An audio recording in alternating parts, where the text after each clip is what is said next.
like what you see, don't forget to smash that like button, share it, or subscribe. For all the latest Atlas info, sign up for our newsletter, shop.atlasrr.com. And don't forget to follow us on social media on Facebook, Twitter, Instagram, and YouTube. And most importantly, enjoy the show. All righty. Welcome, everybody. It's Memorial Day weekend. My name is Andy Edleman, and I'm joined by Matt Moceikis and Ross Medine, and we're here to talk about the latest catalog from Atlas. I hope everybody's set to take a gander at this thing when it goes live on the Atlas website later today. Hopefully, right? Isn't that correct, Matt? Most definitely. So you guys can view it all weekend. Got that long weekend coming up. Long weekend. So we're going to have the catalog here first on Atlas OTV for everyone to watch. Yeah. No, so this is your sneak peek before everybody else. When the catalog is live, it'll be at shop.atlasrr.com. And it's a PDF. You'll just be able to download it and take a gander at it. The order deadline for this book is in June. June 27th. June 27th. So you have about 6 weeks or so to get your orders in. And as always, we just encourage people to put orders in. Don't wait. If you see something that's in here, and there are some new items, so it's a very exciting release. You'll miss out if you don't get a pre-order in, right, guys? Yep, absolutely. Gotta pre-orders, man. Pre-order. You can, if you decide later you don't need it, that's fine. We'll take it. It's all good. But get your pre-order. Get the pre-orders in. There's a lot of heavy hitters in this one, so. Now, this book is a little late, right? We had intended to get it out last month, and as everybody knows, there's been a lot of turmoil, I guess is the best word, in the world, certainly in our industry, with the tariffs that are out and about, and it's caused production to slow down, and obviously product not coming in until the situation gets somewhat resolved. It's a little better today as a result of the drop in the tariff rate from 2 weeks ago. And so we go ahead and open up the spigots, if you will. Product is shipping or will be shipping soon. So the store shelves hopefully won't be too blank over the course of the summer. And the products in this book reflect the current tariff rate. And if anything changes, then those prices will probably be changed. Is that correct? That's absolutely correct. That's the plan. We're going to absorb as much as we can, but it is what it is right now, and we're going to go out and we don't want to stop announcing products. We have great new products in the catalog that we're eager to show you guys. Right. It really stunk that we had to delay it for a month or two. We have a little bit of background. And it's really it's kind of a industry-wide issue with everybody dealing with this problem, and we wish it was easy. Unfortunately, it isn't, and all we can do is roll with the punches, so to speak. I will say that the previous rate of 145% was untenable, and could have been a death knell for our industry if they revert back to something that high. In my experience, after 45 years in this industry, this will be difficult. So let's hope that cooler heads prevail and the sides get together and work out what needs to be done, and we can move onward with everything. So that's why you haven't heard much news. We try to do 4 catalogs a year, one about every quarter, and we're running a little behind, but not as bad as it could have been. Yeah. So that's a good thing. But anyway, that's really been the reason why you haven't heard from us since January, and we'll have something else in the fall and move forward as things go along. So that's the deal. Any other news that we need to talk about before we get into the book, guys? No, you pretty much covered it all. But yeah, this was supposed to go out in March, but here we are in late May here. Yep. Global trade situation. But you know what? We're happy to be back, and we're happy to be announcing new products, and feels great to announce something new again. Mm-hmm. Yeah, it really does. And we're super excited about it. Let's jump into it. And once you see the cover, there's obviously a brand new locomotive on there, if you haven't recognized it yet.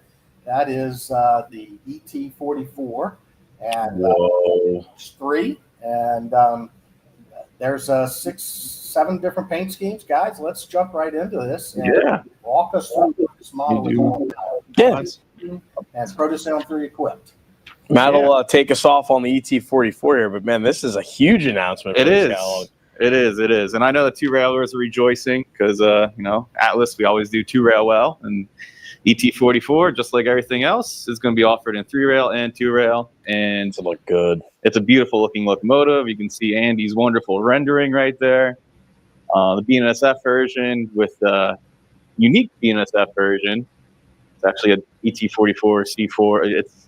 It has 2 traction motors instead of 4 traction motors instead of 6, like normal ET44s. There's a heavy version too, right? Isn't there like all these different versions of these? Yeah. things? So the BNSF ones are well ballasted inside. They're heavy, and they have their brake gear is it's adjustable. So you can see the BNSF model will have more brake cylinders and whatnot on the trucks. More meat. Compared to the CN and CSX. So I think that's an important distinction to make then, is that we're going to have models that differ based on road-specific details. Oh, yeah. We want the full 9 yards with all the road-specific detail variations on these ET44s. And the more we went in on the ET44, the more differences we found. And there's a lot. Yeah, I didn't realize there's so many. It looks like a Jivo to me, but it looks like a Jivo, but railroads order these built to order. Kind of, so kind of like a more modern version of it, right? Pretty much. It's just the more I don't want to say fuel efficient, but more emissions friendly version of a Jivo. It's tier 4, which is basically the highest tier of a government standard FRA standards for emissions. And railroads, if you're a class 1 railroad, you got to have so many tier 4 locomotives, and that's why General Electric pumped these out. And like we're saying, like the BNSF version, it's built to order. It's built to cover the Rocky Mountain terrain, the West Coast, East Coast, all the grades it covers. So it has the extra brakes, it has the adjustable traction motors. It's a really, really unique prototype. And we'll see that as we go down the list in road names. Well, let's do it. So we got BNSF and then a couple of Canadian national schemes. There we go. Actually, let me just do one overlay real fast, Andy, before we can see in this photo from my slide collection all the extra brake cylinders down there on the BNSF version, which is pretty cool. And of course, you got the PTC antenna up there on top, but yeah, just to emphasize all that brake gear on these BNSF units. There we go. The hockey stick now. Yeah, BC Rail. So this is a BC Rail heritage unit from Canadian National. And the Canadian National ones, just like all the other road names, they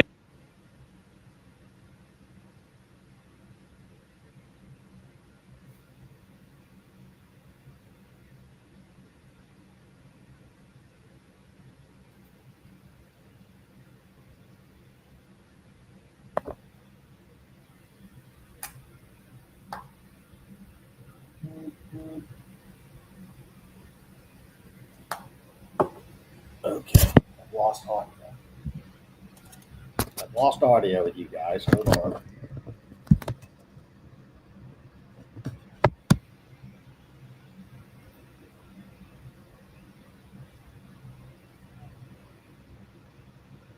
Can you guys hear me at all?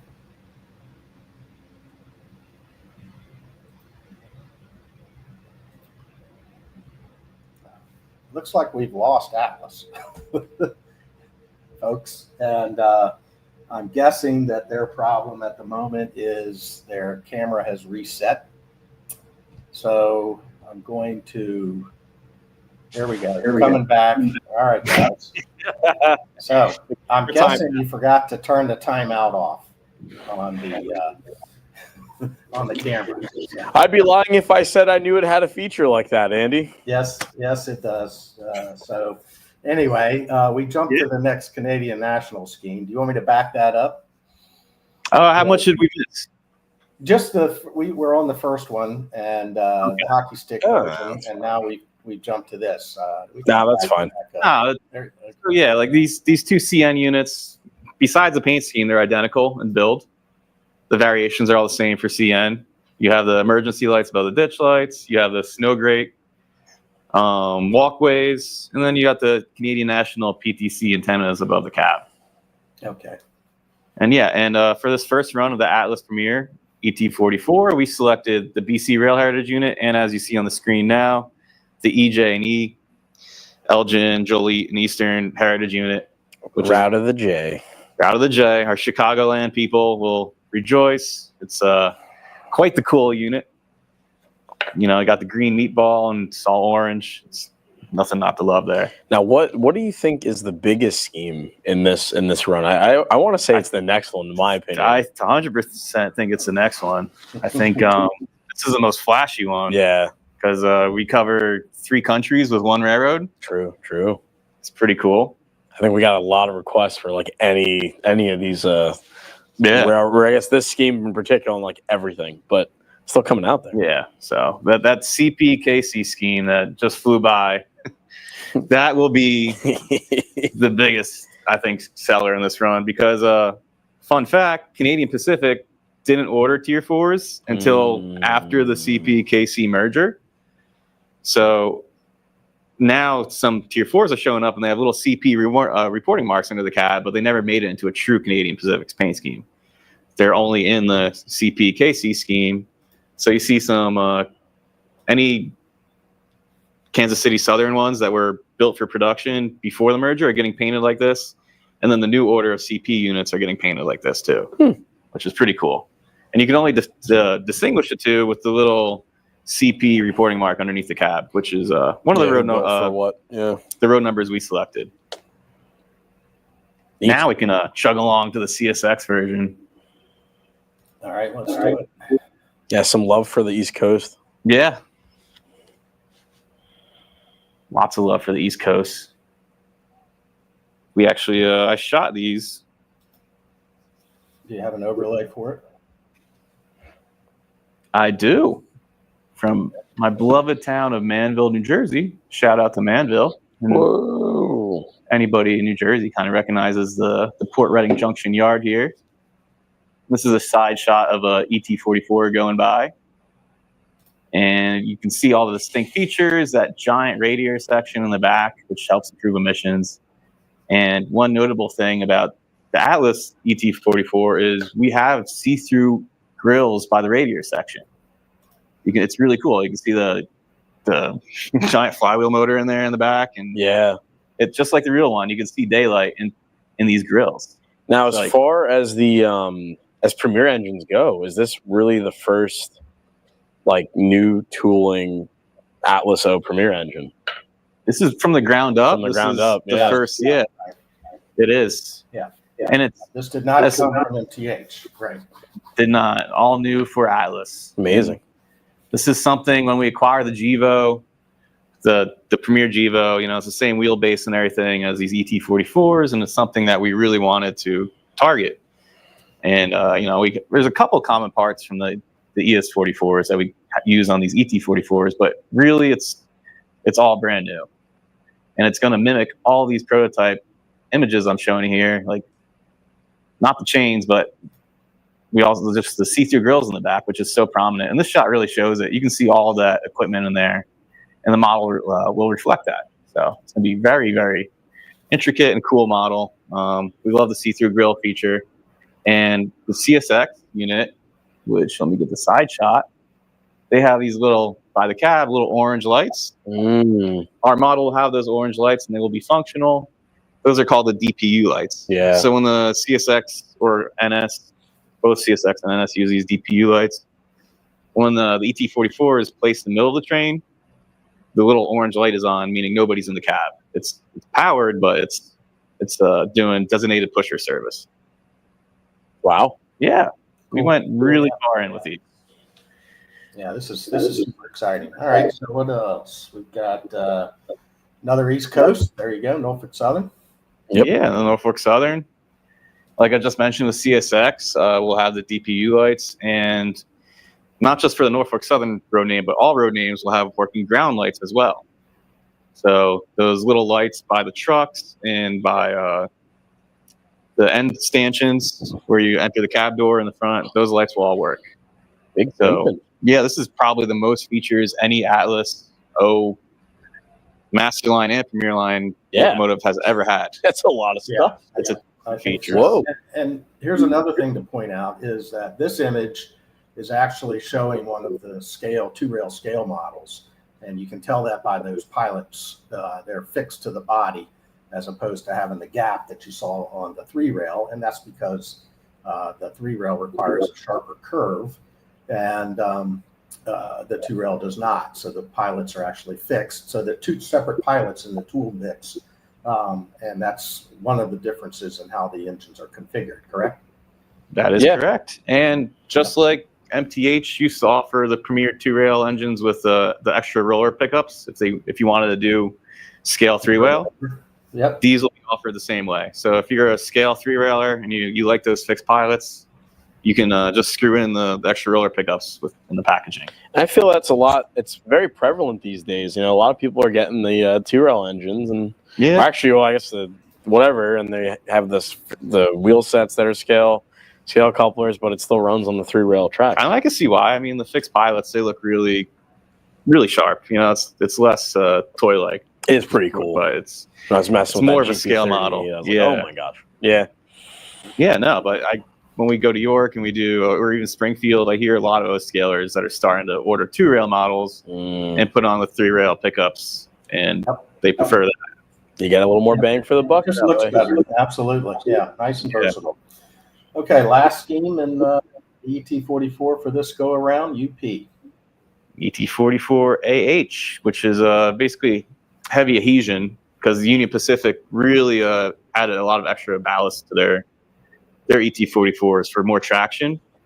Just like BNSF, they value traction. Their railroad covers a lot of high grade terrain, the mountains and stuff like that. Everything, yeah. So the less units you can have and the more traction you can have is always better for, especially a big Class 1 railroad like Union Pacific. But we had to include UP in the first run, and it's the as delivered with the flag on the side. I know UP is starting to repaint a lot of their units without the flag on the side. They're moving it to the nose, but these Tier 4s, these ET44s, I should say, were really like the last as delivered locomotives that are going to feature the flag on the long hood. Now they're doing Union Pacific on the long hood, and the flag goes on the nose. So yeah, it's a bigger shield and wing on the front too. Yeah, but no, that's cool, I guess. And I don't think these ET44s and Union Pacific, they're not going to get repainted for a while. So the ones you're seeing are like SD70Ms and the original GEVO orders getting the repaints. But these flag units, you can mix them in with your ES44s, your SD70s, your SD70 Aces. It's going to look really sharp and a big consist. Gotcha. Cool. All right, neat stuff. Yeah, so that's the big splash. But we got more big splashes. That's huge. Super exciting. Super exciting. All right, so on through the book. And here we are, SD40-2s. Yes, we are good. MTH Tooling, you guys purchased it in 2021. And I believe you ran a run in late 2021, or it probably didn't come out till 2022. But I think been back in the line since then. So it was the first Premier engine that we ever announced after the acquisition. I think so. That and the 44 tonner. I think they're in the same catalog. I think you're right. Well, we are going to kick it old school with the SD40-2, an engine that probably every railroad has. Yeah, every mainline railroad at least. It's like, Jeep 38s and SD40s. That's like all the regionals. Yeah. But we have the BNSF H4. That's a pretty cool scheme on that thing. That is. I don't think we've ever done that. So that's pretty neat. I like that. Orange and black. You can't go wrong, No. Mainline service. Cab numbers. Yep, two cab numbers. Yes, 2 cab numbers on those. And I think that'll be a super popular scheme for us. BNSF always is. We have some fan favorites towards the end, which I'll get to. Those are my favorites. But we'll move on to Canadian Pacific. This is before the merger, correct? This is before the merger. Yes. Now, that's pretty cool. I like that logo. It's the beaver and shield, or is that like the quintessential modern-day CP scheme? Beaver. Golden Beaver. Love it. This is like 2005 to maybe 2012. They painted these things like this. Yeah. They hung around a long time. They're all pretty good looking like that. Yeah. But there's a lot of old school schemes in this thing. But we'll go move on to the next one, which I'm pretty pumped for. Well, I'm pretty pumped for all of them. But we will go to CSX next once it loads. There we go. That's an earlier CSX scheme. A lot of the schemes here we decided to maybe make it in that contemporary, was that 70s, 80s kind of scheme there for our something we're going to announce later in the catalog, which would go really great with these SD40-2s. It will pair really well with this offering. Excellent pairing. Great concept. Yeah, so this is like late 80s, early 90s. Yeah, this late 80s, early 90s. Gen 1 of CSX. A little before my time, but there were some engines kicking around that looked like this. This is a pretty iconic scheme, I'd say, for CSX. Yeah, for sure. We'll go to another region, not even region specific, but everybody loves Big Blue. So we'll move on to Conrail, which will also go with an excellent pairing for a certain consist that's in the end of this catalog. And boy, oh boy, would that look so nice. You know, just kicking around on the East Coast, you know, with a pretty neat the consist, which we can announce later on. But we love Conrail. We fan Conrail every single day when the local train comes up the line. And I'd kind of just, kick the door open to my office and there it is. Just yell at it, I guess. Yeah. OI-10. Yeah. We love Conrail. Yeah. Not a Conrail unit, but it's shared assist with CSX and NS. But it's Conrail adjacent. I love it. We have Conrail adjacent office views. And it's wonderful. But now we're getting to something pretty flashy. The New York, Susquehanna, and Western, or the Suzy Q. Another black and yellow, very flashy scheme, and we just had to include it. Yellow Jacket. Yeah, Yellow Jacket, as you call it. It's hot. Atlas offered a straight SD40 maybe 15 years ago. Really? On the Atlas Master. Oh. So this is a -2 version, and different, obviously different road number and everything. But well, shout out to Steve, our project manager on this. Loves the Susquehanna. I have to give him the props. I love seeing it in the catalog every so often. He squeezed in two Susquehanna road names. Oh, true. Spoiler. True. Yeah, that's a spoiler. You just let us. Whoops. But we'll move right along. The next thing up, which let's see if I guess it right. Is it Norfolk Southern? Yes, there we go. Okay. You never know because it's in the tree. NS. So this could have been an ex-Conrail, or this could have been, I don't know by the road number, but this also could have been built for them. Yeah. These are still hanging on. They are, but some are rebuilt now. But there's a few kicking around. Some straight ones, and NS actually got these from everybody. They ordered some BNSF ones when they sold them off. Yep, they had a ton. Yeah, they bought UP. Yeah, back in like 2015, 16, they were buying SD40-2s from everybody. Yep, because you can't kill them. They're great engines. Yeah, they go everywhere, and they're gonna pop up on a railroad that's coming up too. Interesting. Yeah, quite interesting. But the next one is something, the Beast of the West, that we like to say, Yellow Bonnet, perhaps. There we go. Santa Fe, we love this version. Well, I love this version. I can't say we, but this is kind of like, despise it. It's a pretty iconic scheme. It's a freight scheme. I love it. It is a hardcore freight You scheme. love your war bonnet, get red and whatever. The yellow is pretty cool. It's got the blue. It's flashy, man. 70s and 80s in the desert. Heck yeah. We like it. And then we have these two specials, right? Yes, we do. Very excited. Both of us love this. I'm actually going to this railroad tomorrow. Lucky dog. Yep, I know. You didn't want to come with me. I got an infant. Boo. I got a train to catch, buddy. A little difficult to travel. But this is the Reading and Northern, or the Blue Mountain Reading Heritage number 1983. The minute this got painted, we had to do it. Had to do it. Pretty cool. It's cool when a railroad does a heritage scheme of itself. Like, that's neat. Yeah, that is pretty cool. Like a regional. But this is pretty cool. You can see this running around, and hopefully I see it tomorrow. I'll send a picture to you. We have this classified as part of the collector series, and what distinguishes that from the rest of the line? So it's a limited edition, and it'll probably never be produced again, right? Is that kind of what Definitely we're saying? not. Yeah, we just run it once and done. And, so if you're running, you want your Atlas version of running this unit, definitely get your pre-orders in because this is your only shot to. We don't duplicate one chance, one opportunity. Collector Series locomotives. Yeah. It'll probably never be. Well, I wouldn't say probably. It won't be ran again. This is again, as Matt said, you got to pre-order these engines. We get calls about these all the time, and we hate saying that they're not available. You have your chance until the 27th of June. Please pre-order these engines. Yep. So and the last one in the Collector Series. Oh yeah. Oh, the another second. CQ. Yeah. The spoiler. This is another railroad that did a heritage scheme of themselves. They did. Which is pretty cool. Pretty cool. Yeah, they had these on their RS1s. Yeah. This is the Susquehanna Heritage, or the early New York Susquehanna and Western. Very flashy. This was a big surprise when this came out. It was. Nobody really expected Susquehanna to do something so flashy. They knocked it out of the park. It's cool. Beautiful. Yeah. It's incredible. They only have one painted in this number, one cab number painted in the scheme, right?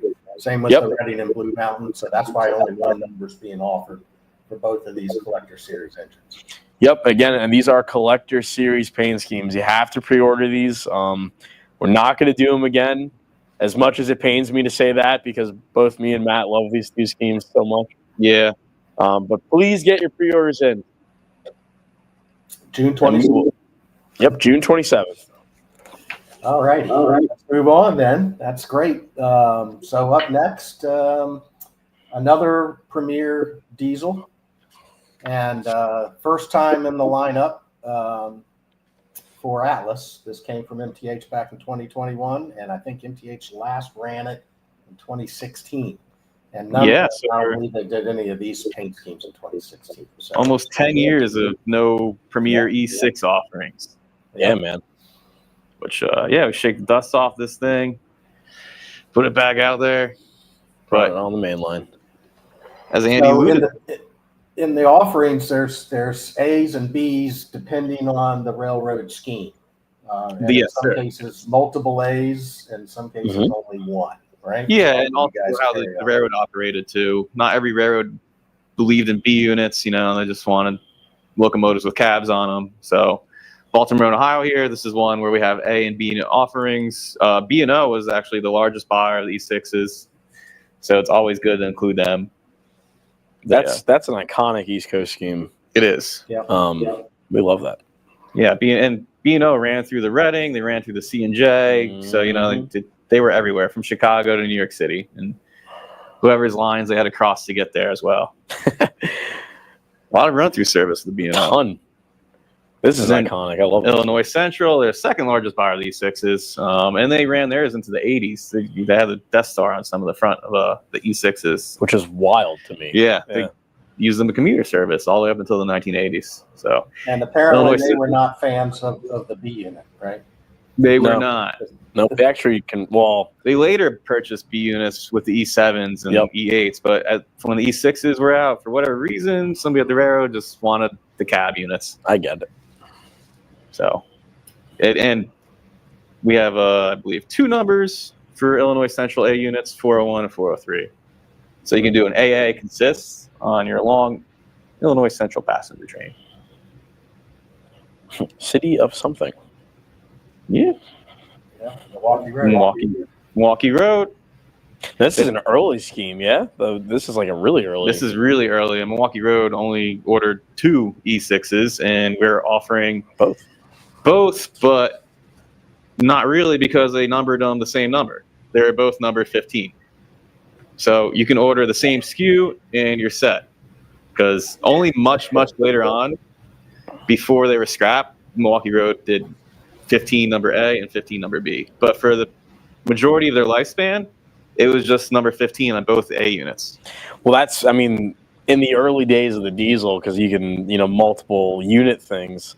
Yeah. It was just a set. It was set 15. It was, set 15. And or the Bs didn't really have an identifier other than B. Yeah, so when you're looking at the order form here and you're like, hey, why does Milwaukee Road only have number 15? It's because the 2 units that they had they're both number 15. 15.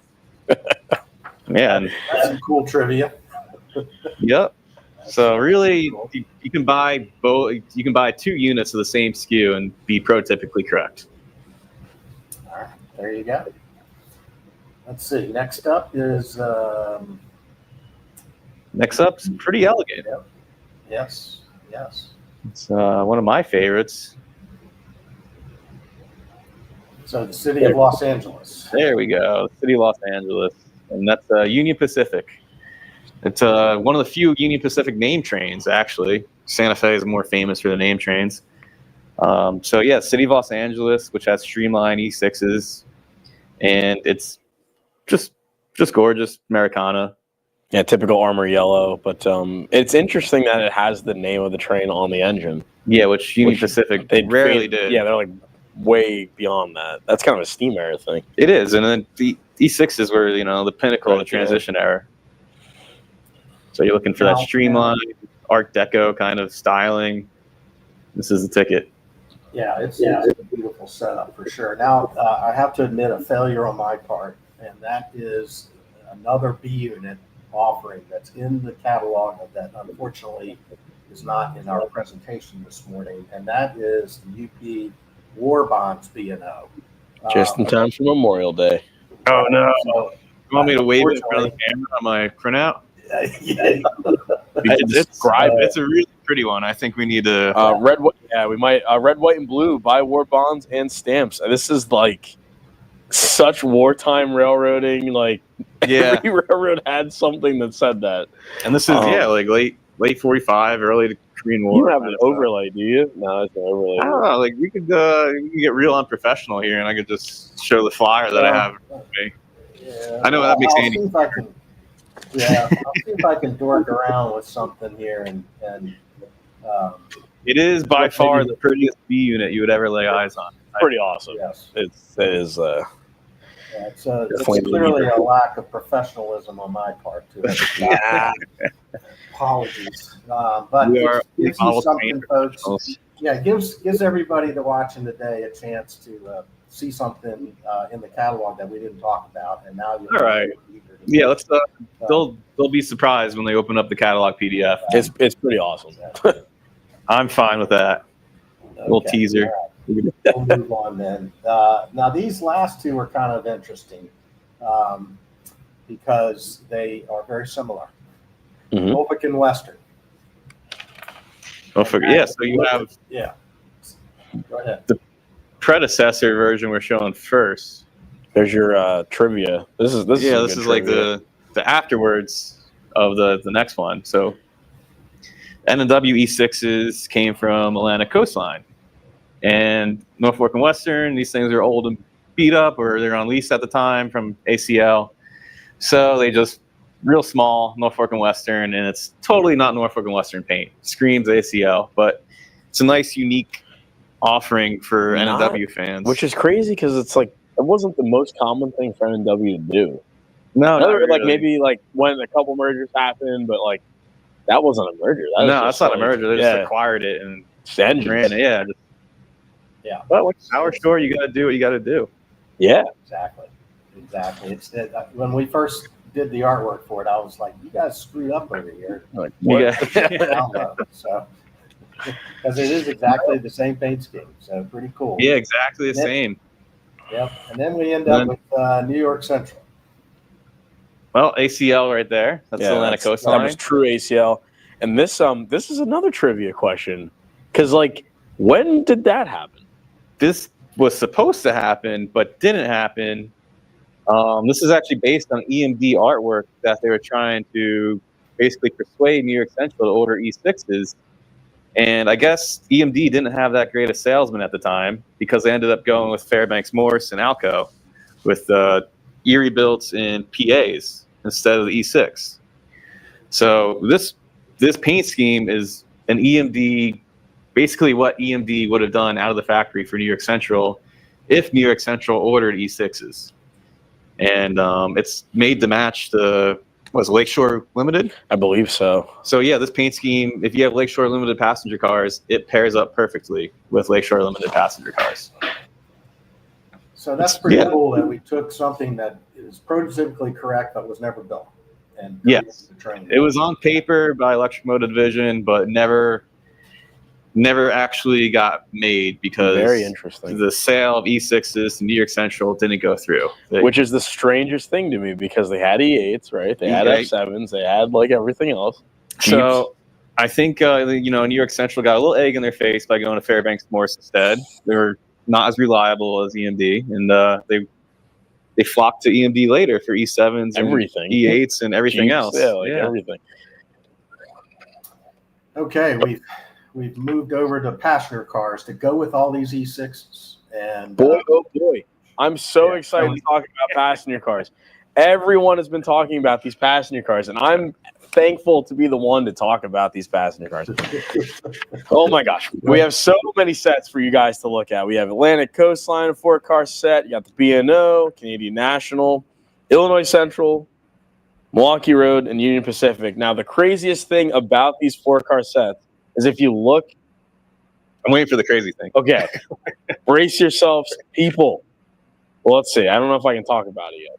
I'll wait for the overlay to be done. Let's see. I love Andy's thing here. I'm just showing close-ups of one of each there we go. paint scheme. So we're on the ACL at the moment. If you want me to just keep moving through it. Sure. Yeah, you can keep moving through it. We thank Dr. Scott for his diligent work on these trains.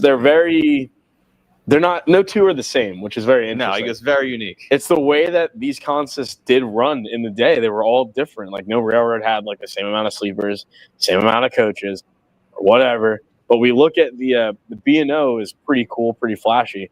But boy, oh boy, when we get to the Canadian National, look at that observation car. Tell me about that. What's going on there? It looks like a beaver tail or something. What is beaver tail? That's what it is. Yeah. That's crazy. That's beaver tail. That's famous for Milwaukee Road, right? Yeah, Milwaukee Road, Canadian National, and I guess the Milwaukee Road when they were armor yellow, they're also painted like that. They were, yeah. And this is a super exciting part of this run is that we're offering these. Man, I'm loving your adjectives. Isn't that crazy? It's intense. It is intense. You can get it in set and add-on versions. Exactly. Yeah. When people see the catalog, they'll see these 4-car configurations, and obviously we describe each road name and how it comes: 4-car, 2-car, single car. I think B&O was only 2 cars at 4 cars and no single cars. But the point being that when you look at those pictures in the catalog, you'll see the different colors, paint schemes that may have been in a consist, and that's part of Scott's work.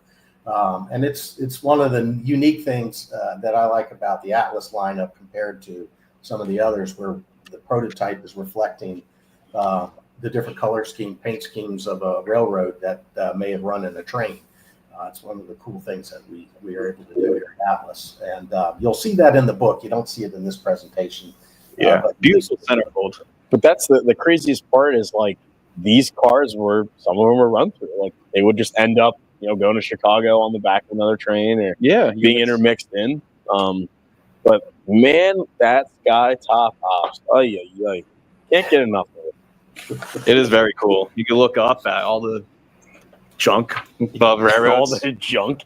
Trees and signal bridges and tunnels. Where these things ran on the CN train, even the Milwaukee Road train, it's through the mountains and you see the trees and I mean, man, that's a big pimpin' lounge there.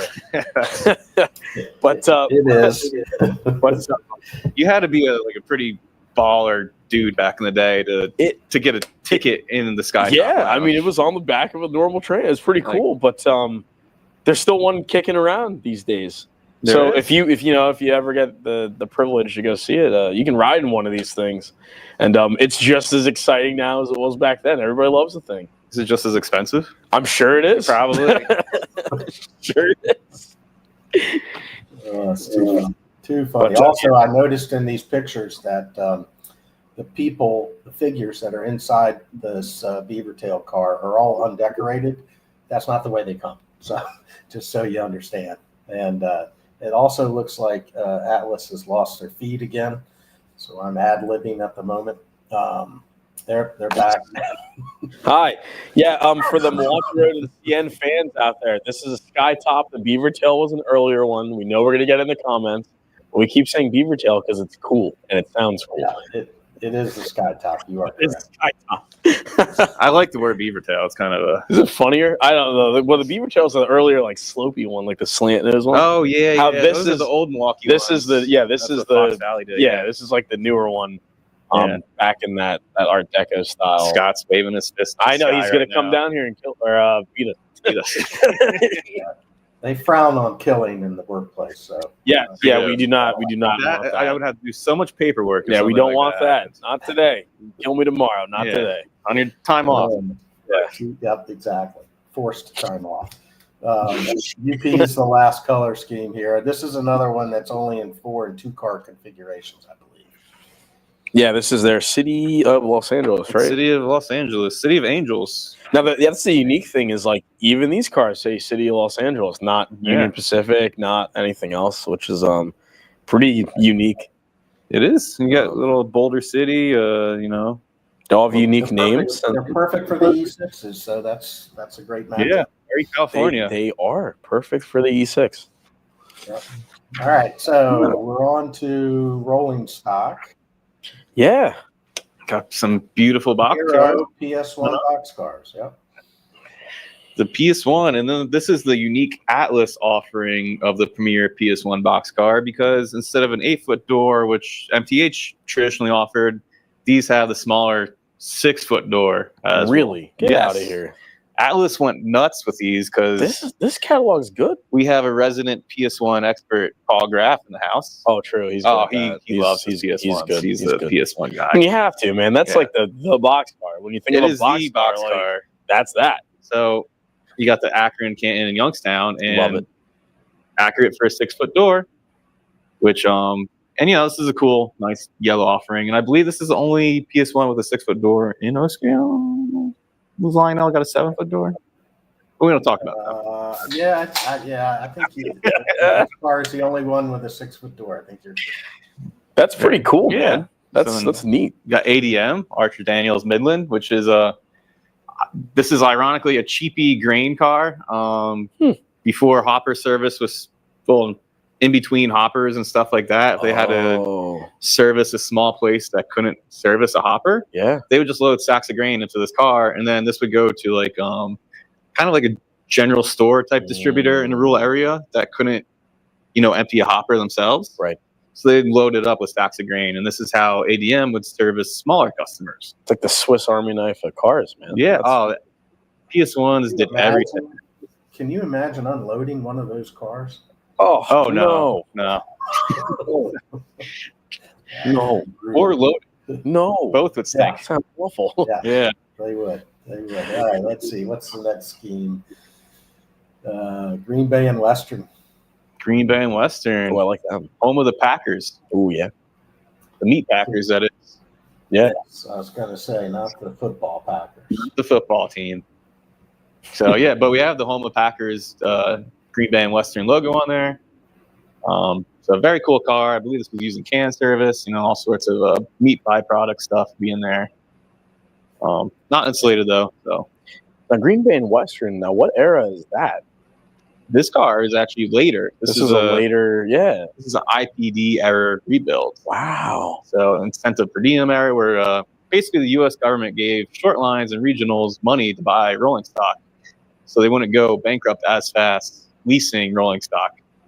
And it semi-worked. It delayed, a lot of short lines from going out of business. It helped a lot hang on. It honestly. did for a little bit. And they were able to make some rent-a-view leasing their freight cars out as well. So this is actually a later 1970s era PS1. Cool. Yeah. Railroad history galore today. Yeah. We got like months back knowledge. Yeah, this is getting weird. Yeah, we have so much knowledge. Yeah. When do I ever talk on these? Oh my gosh. It's too much. Just coming out. Months of just hoarding this knowledge that we couldn't do a live stream of. Oh. Now it's all coming out. I'm like Skytop, Windows. You got the Monon, the Hoser line. Hoosier. Hosier. I like this one. Mr. Muffin's going to chase me around. I know. Oh, man. He's going to beat us with a stick. I love this. Will. But he will love this car, much to our butchering of the Hoosier line. I love this car. I do too. The white along the top is really cool, really classy. You're in Indiana, you're gonna buy a boatload of these. That's what you do in Indiana. You buy Monon. Boxcar, yeah. Yeah. So they're Monon for our Monon fans. Lots of Monon O-scalers out there. Always have to represent them some way, somehow in each catalog. I like this one too. This one's a classic, and this one's a later one as well. This is a early 1960s, mid 60s, New York Central. You got that classic New York Central font, and you got the nice, Art Deco style New York Central logo. The Superior Railroad. It is. Those Pensy guys, they don't even know. My best man was a Pensy guy, and oh my gosh, how do you let that happen? Never again. Yep. So Elite Railroad here, New York Central. Nice green. Oh, do we have Andy's audio? I don't think we do. Yes. Oh, there we go. Yeah, she's letting us talk. Oh, okay, good. He's enjoying it. Ramble on. I'm running a good bit ahead of you. It's interesting. You were like 2-3 seconds ahead of us. Yeah. So UP is the last car up. You should see that car now. Union Pacific is the last car up. I love their slogans. Be specific, ship with Union Pacific, or be specific, ship Union Pacific. They have really cool. Every era has a cool slogan. And what's neat about this, which we don't have pictured, is the other side of this car says Union Pacific Route of the Streamliners, which goes with the E6. Yes, that's the City of Los Angeles offering we have. Be specific. Love it. So, UP guy and modeling the transition era. This car is for you. So order your E6, your Streamlined passenger cars, and your Union Pacific PS1. That's right. And when you decide to get rid of all that, get yourself an ET44. Yes. We keep going with the PS1. Oh, no. Yeah, we got a couple of holiday cars here, guys. I am so glad to bring these here on this live stream here. I love these light-up cars. The light-up cars are They're sharp. the best. But we have our Halloween spooky. Does it say spooky service? I love that. Service. You guys are funny. Yeah, we do puns. That's really funny. We have fun Spooky here. Service. Yeah, we have fun here. We try. We do. Very cool light up cars. That is a different style door. What is that? That's a 6-foot door. Wow. Sure. Yep. So the LEDs, these are only in 3-rail, these cars, because of the LEDs. And you don't have to do anything. Put it on the track, they light up. And orange for the Halloween cars. And the other offering. And I think we have to attribute this you next better offering. Halloween car. I ordered so many orange lights.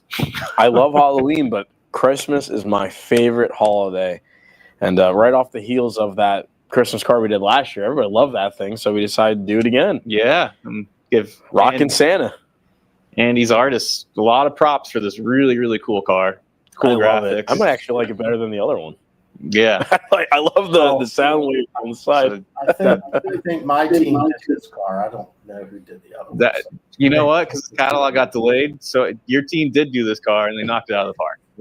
Yeah, it's cool. And we gave you the little, we're like, I want to do something with rock and rolling around the Christmas tree, and you took it from there. Rock and roll. And even Jared helped that. Jared got involved and gave us the rock and roll Santa graphic. He did. He's a fan of Rockin' Santa, I think. Yeah, I think we all are. I don't know what happened to him in childhood, but he likes a Rockin' Santa. He loves Rockin' Santa. Well, Jared is a guitar player. In a band. We actually have a few musicians here. Quite a few musicians at Atlas. Which is pretty cool. Yeah. Pretty funky. I'm not one of them. I didn't know that. I did not know that. No, yeah, Jared plays guitar, and he plays it well. He plays very well. Okay. A lot of Good. Yeah. All right. Let's see. What do we got next? Whoa. What do we have next? Oh boy. This is cool. This is a big deal, actually. This is what our modern guys they actually geek over. Now remember, when you tell us things at York or any other train show and we write it down in a notebook, we actually do listen to it. And this is one of those things that were written down in a notebook. It was. And fun fact, I saw our friend at trains.com, trains with a Z, selling these secondhand and guys are fighting over them. Oh yeah, that was at York. Yeah, Yeah, that was at York, guys. And some were really cool, cool graffiti. And stuff. Some of our modern no scalers that were familiar, they had handfuls of like 6 or 7 of these under them, like and they'd walk by and be like, yeah, you gotta do more of these. Here's new ones. We're back and we're doing the Trinity 5161 covered hopper again. That's right, Atlas fans. Atlas TV. Atlas OTV. Yes. Sorry. And want me to handle this lineup? I would love to. All right. Because we got ADM, Arch Daniels Midland. This is with the Leaf logo. This is their most modern logo. You see the conspic stripes on this car. Wow. So this is basically the Leaf is like 2008 onward and into today. So you're good, modern guys. They still use these cars? They still use these cars. Wow. They don't look that clean, but they still use these cars. 4 car numbers. 4 car numbers because hopper cars, grain cars, you got to do, nice unit train of these. I got to grab these up. Yeah. Rotating bearing caps. These cars are really, really nice. Wow. They're they're in the top patch is actually open. Are you kidding me? Yeah. Yeah. That's fancy. They're really a lot of the Atlas Masculine hoppers have opening top patches, which is really cool. You can do a little loading scene. You got CSX Grain Express. I love this one. These are really sharp. These are like 2005, 20. Like I actually lived in Tampa, Florida for a long time. I saw these on every train. They'd go from Florida to up to Nashville. Yeah. Even when I went to Nashville to go party, I saw this literally a whole train of just CSX Grain Express hoppers coming to Nashville. So order tons of road numbers. And you were that guy that said, hey, guys, hold on. I got to look at these 51, 61 covered hoppers. Stop the party. Stop the party. Got to look at the freight train coming in. But no, Grain Express, that's a large unit train. This is what I remember. This is present day. This is like COVID era. They started repainting these in 2020 with a GATX blue, General American leasing. So these they're not really units, but you'll see them sprinkled in between the unit trains as a leaser car. And ultra new paint scheme. This is like 2020 onward. You can see the consolidated census was small on there. The last run of these, I know we did modern ones, but they had conspics as well, right? They did. For the most part, this was a conspic car. This because it is like a newer. It is a newer prototype. Like, very cool. It just looks nice. It looks very nice on it. These cars came out in the late 90s. Wow. Yeah, they're nice, sharp-looking hoppers. And I think the next one we got, next 2 are actually Canadian-based companies. So we got Potash. This is if you're a farmer and you need to, fertilize your soil, you want Canadian Potash or Colorado-based Potash, USA, whatever you fancy, supplier, whatever you fancy. But this is Potash Corp is Canadian, and really they come out of like British Columbia, and then they, go to all sorts of farmlands, and it's basically a fertilizer car, nice and stinky for you. And 2 more. And this next one, which I believe will be a TILX car. The blue TILX. This one's really sharp. And you see that crown on there. And you're like, what is that crown? What does that mean? So TILX means it's the Trinity leasing owned car, but the crown means it's in the color, it's leased to Royal Sugars. Oh. Yeah. Yeah, so a little tidbit for you guys. A lot of trivia in this. You're just like, you had a whole notebook of this, didn't you? Yeah. Well, I saw this pop up on Flickr one time. I'm like, oh, that crown's pretty bizarre. What's that? We should go to trivia night. We're getting good. We should. Yeah. And then we have one more paint scheme, which was requested at York. Yeah, big time. You have to. It matches. Norfolk Southern. So you guys don't have to battle for them on eBay. You can order a brand spanking new one from us. And boy, would that look good behind your brand new ET44. I love the ET44 plug. It would. Nice, consist. Too funny. All right, so moving on. We're going to go to these 89-foot Master O flat cars. And there's a number of different schemes in there, and I'm going to have to jump around in the video because there's 2 in here that aren't supposed to be in there. So who's taking them? I'm not going to show them. Oh, boy. All right, I'm back again, everybody. So the Masterline 89-foot flat car, another one to add to your freakishly large freight car line. And we love these freight cars. We do. Now, these things, like, they haul a little bit of everything, no? Like trailers and containers. Broken rail cars, containers, locomotives sometimes. BNSF ones, a maintenance away. Maintenance away. That's cool. You can stack, like, sectional pieces of track on there. Track switches, I know. They haul switches on these things.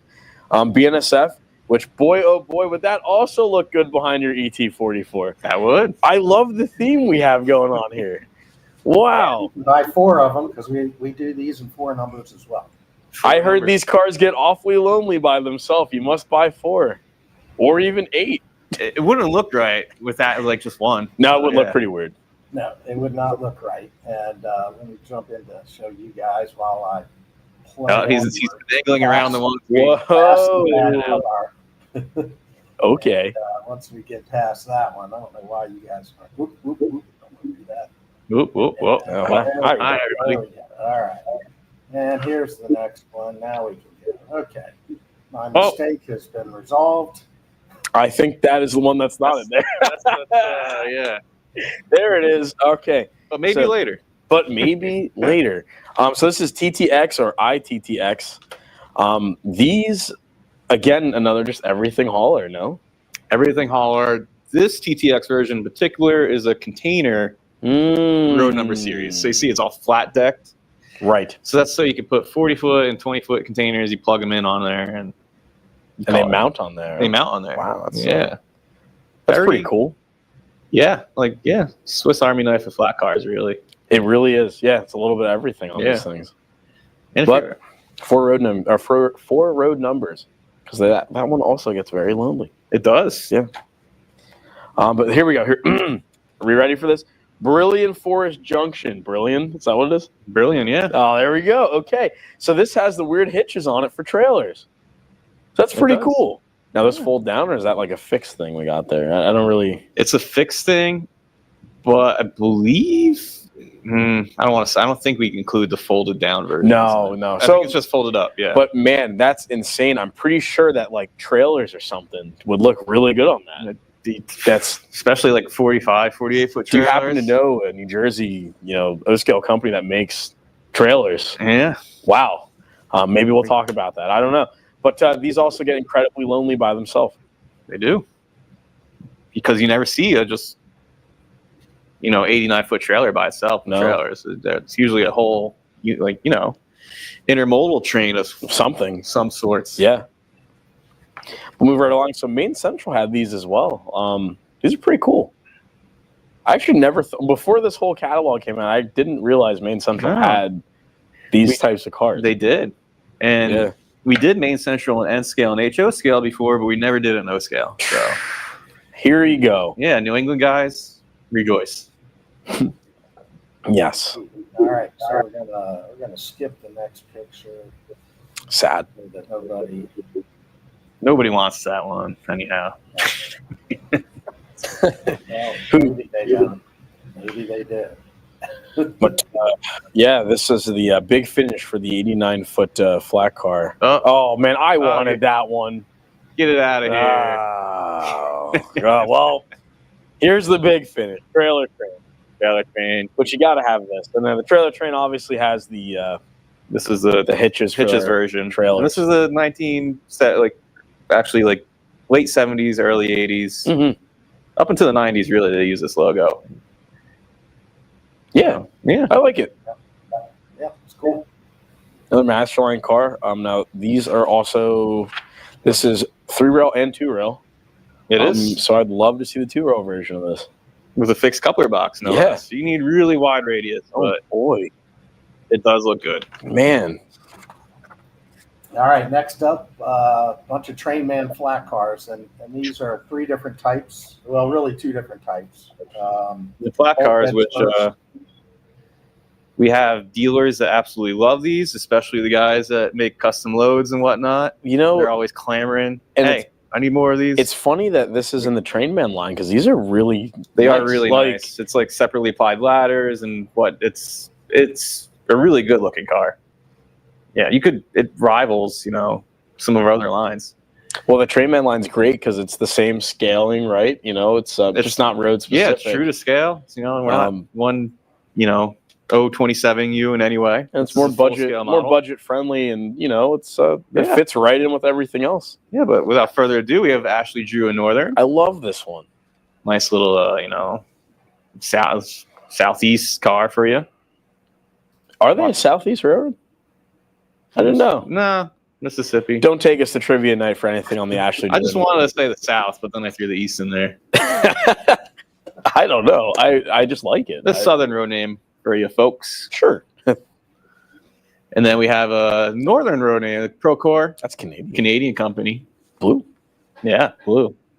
Very blue, which gives us a little bit different color, a little variety. So you can do a little Canadian lumber load on there, whatever you want to do. But these cars were also, even the Bulkhead version was used for more than just lumber, right? Like you could. Oh, the steel I've seen switches on those and pipes. Oh, yeah, all sorts of nonsense. Yeah, and it's away stuff. Big stuff, yeah, rebar, whatever.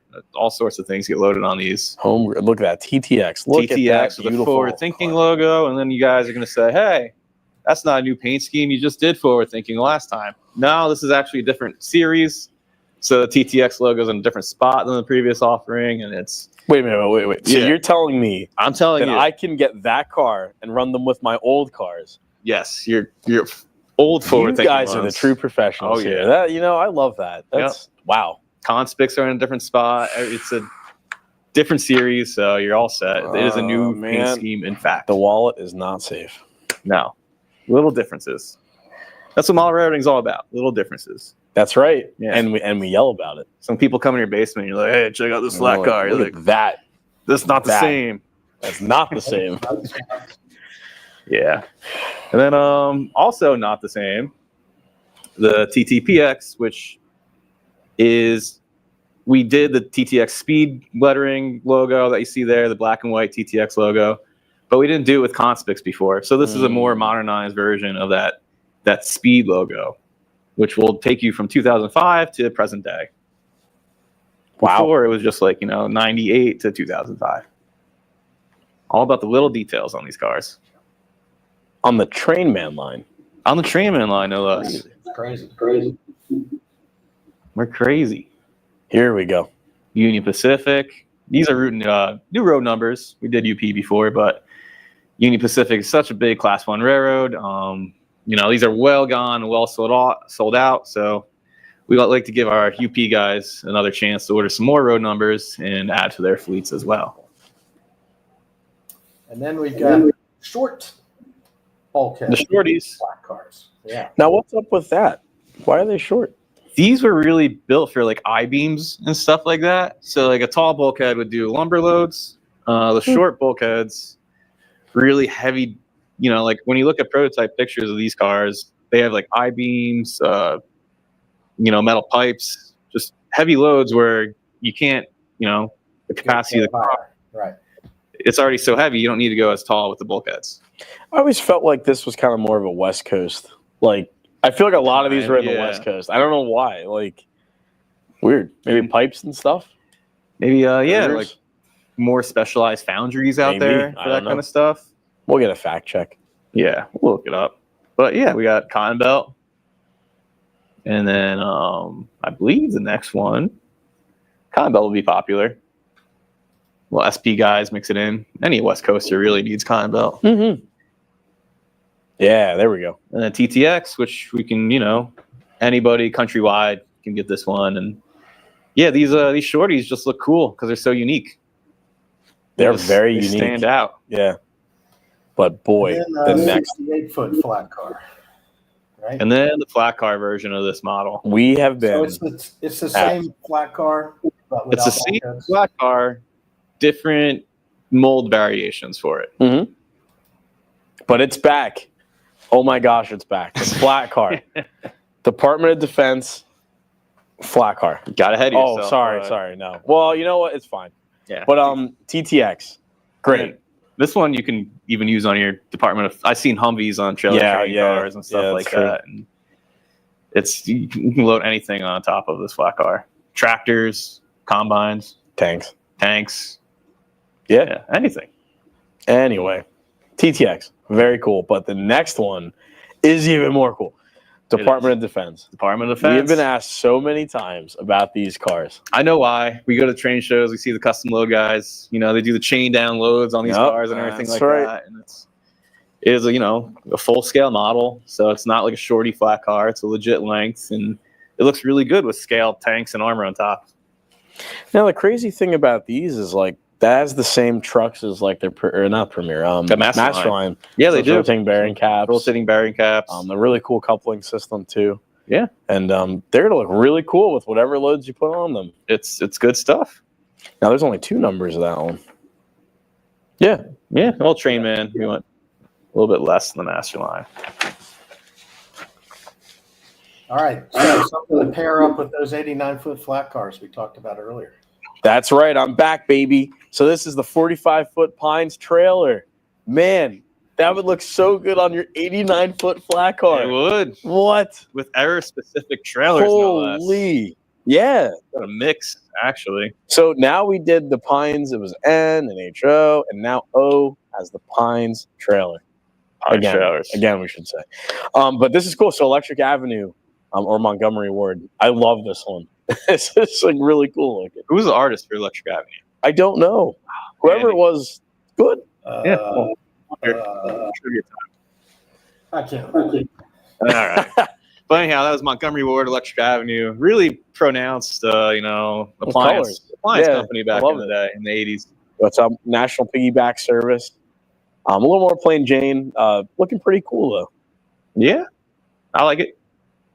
I like it a lot. Plain Jane, but prevalent. Yeah, very prevalent.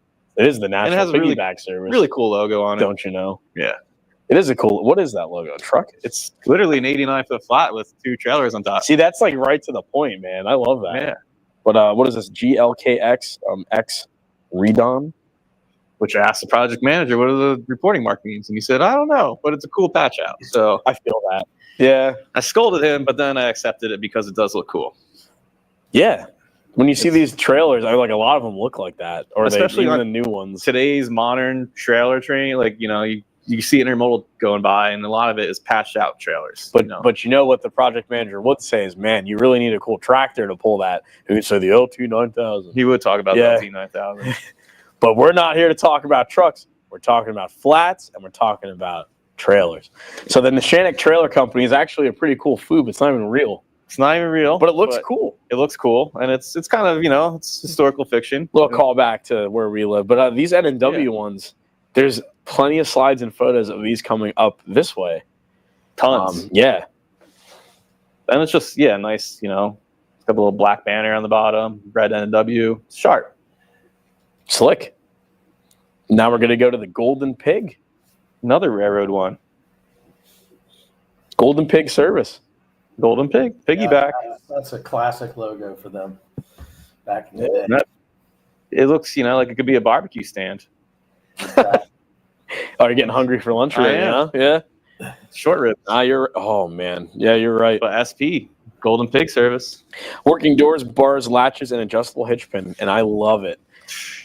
Now you get the great. Now we got some premier Strates shows passenger cars. So we're back to the Strates shows. You thought we were done with passenger cars? Boy, we are not done with those passenger cars. We didn't even start. No, we're just getting started, son. This is the hardcore passenger car offering of the catalog. And look how cool that looks. We got the, aluminum baggage car. It's all stainless steeled out. And then we have the Strates train, which is the 80s, 90s era, which we allude back to the CSX, SD40-2. CSX, Conrail, Lackawanna, but we didn't do that. No. But these would look so good behind your SD40-2. Yeah, especially Conrail and CSX. And we actually looked at the slides. Those are the right main schemes that pulled this train. Yeah.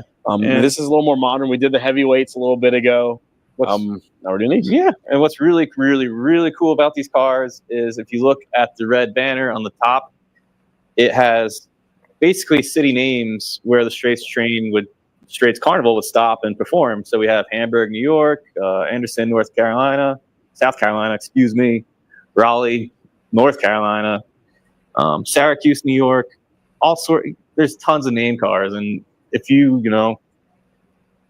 into the Strates train in one of these towns, it's kind of cool to We thank Marty for all the research and whatnot and the help that we had. Oh yeah, Marty's a with great these resource. photos. You'll get a 4-car set, which has the baggage. It's got a coach, sleeper, observation the car. 4-car set takes care of you if you just want the basics. But then we have 2 additional add-on sets. When you said, man, I need more circus in my life right now, because the circus trains are cool and colorful. We have not 1, but 2 2-car sets. And that has a coach, another coach, and it's got 2 streamlined sleepers with different unique names on them. So you can have a really big train. Yeah. And they're all different. And it can go with your heavyweight cars. They ran together. They ran the streamliners together. It's ultra cool. And they're all different, and you got to have them if you started with the straight stuff a couple of catalogs ago. And there's a lot of background information in the catalog about the show, the Strates Carnivals, and so we'd encourage you to read through that stuff and learn about that. It's the oldest carnival in the country, I believe. Yeah, it is. And if you actually look back in the archives there, Matt and Scott did a really cool video on the history of the Strates train, which I highly recommend watching. It's a very cool train, awesome story, and we're just happy to bring this set to life. We go through photographs of on an air stage. They've sold very well, right? They've sold real well. Yeah, no, it's super popular. Yep, they sold so well that we decided to do the Streamlined cars.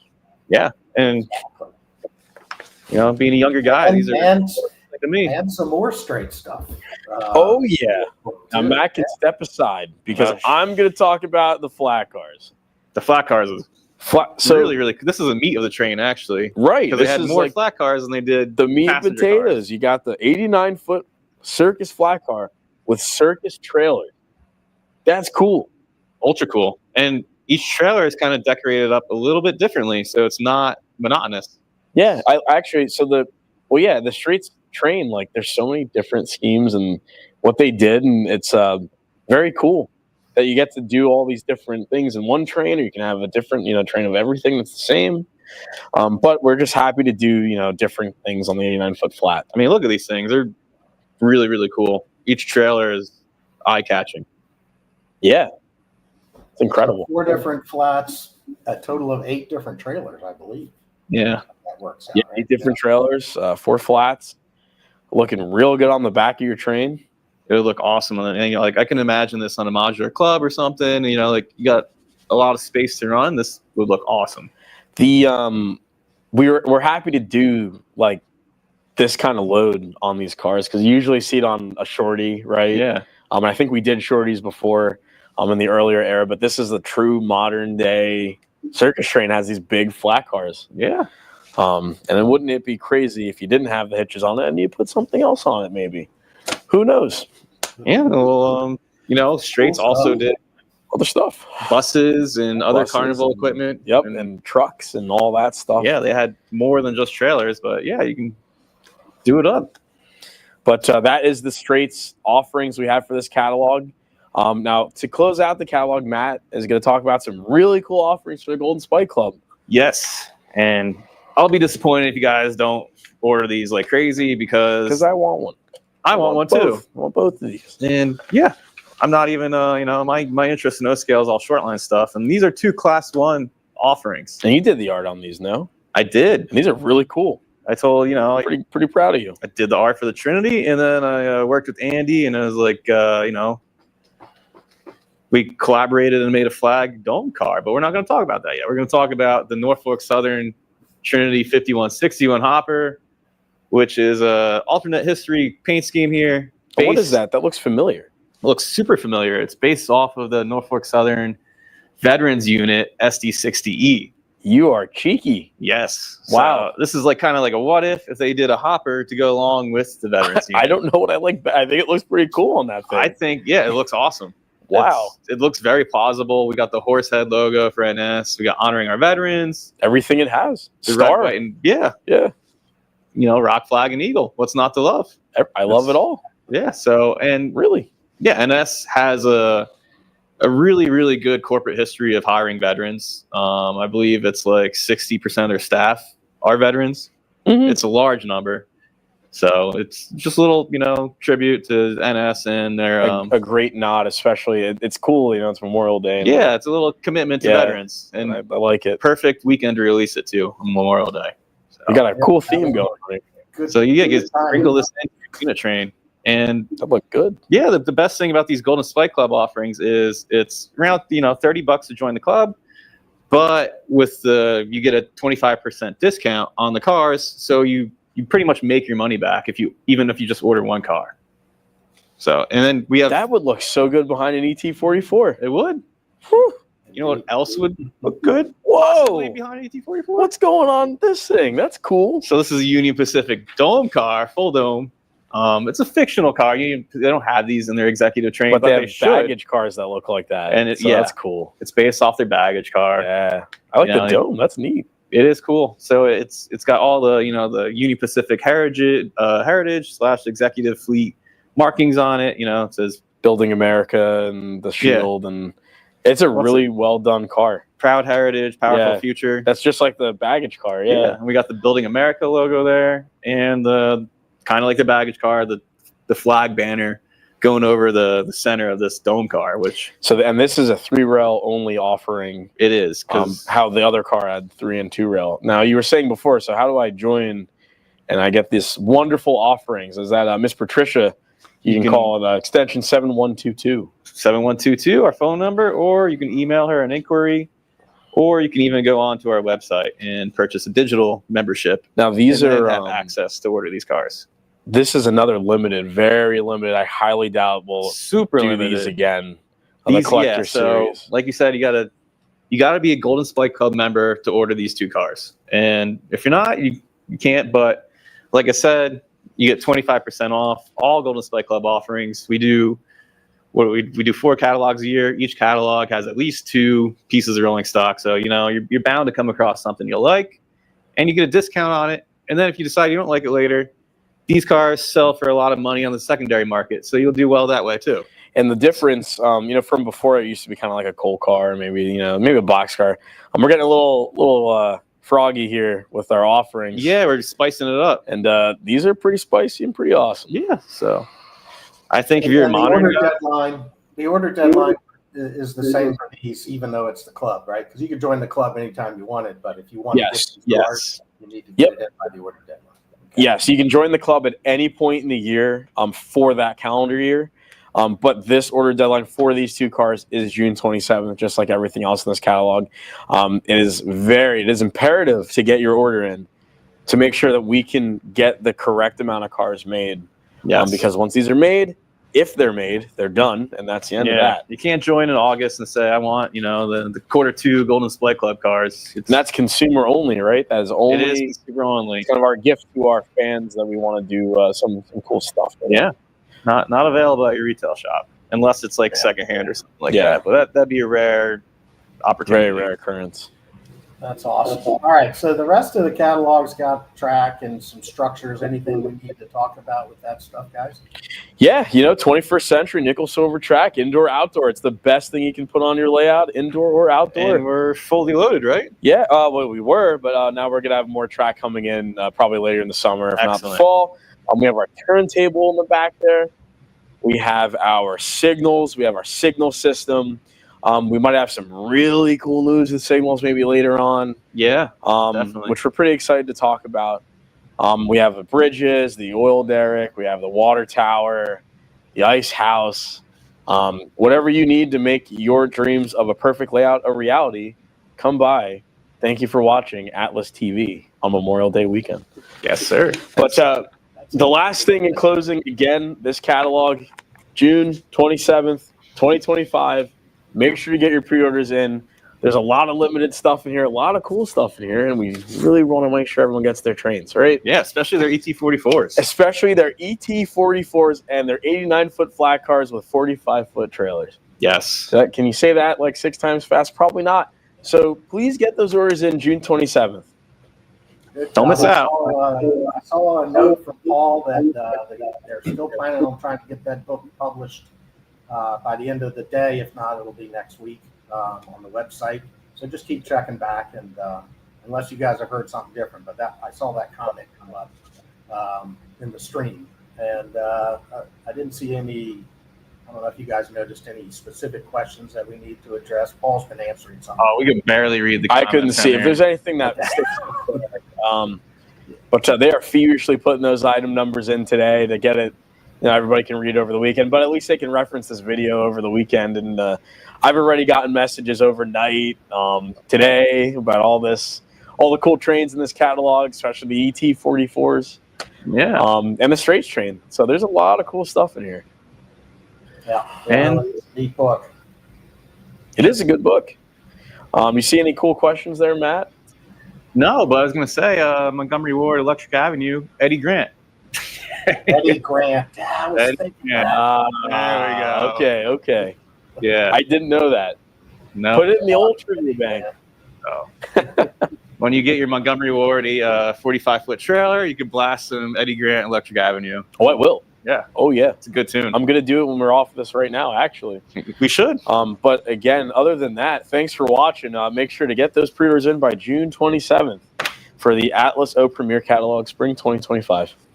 Good deal. All right, Andy. Thank you, guys. Thanks, everybody, for watching, and we'll see you again next time.